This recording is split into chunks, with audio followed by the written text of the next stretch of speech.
Ayun, ma'am. Ma'am, may tanong ko lang, ma'am, kung sino nakabunot sa pangalan ni Ramil, ma'am. Kasi nakakaawa ng anak ko, ma'am. Ayan, oh, iyak ng iyak. Sa bigat ba naman, ma'am, alam niyo ba kung anong laman ng gift niya? Ayan, ma'am, yan, oh, iyak ng iyak.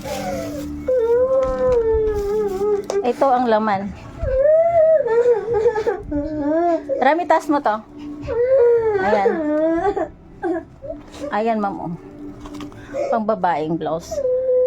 Halagang 50 pesos lang yan, ma'am. Tingin po, ma'am.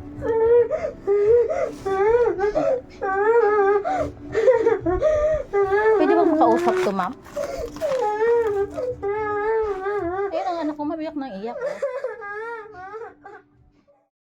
Yung scholarship ng anak ko sa private school, nagawa niya ng paraan na mawala. Napakasama ng ugali mo. Walang yan mo talaga, ha? Wala ka talaga pinag-aralan, ha?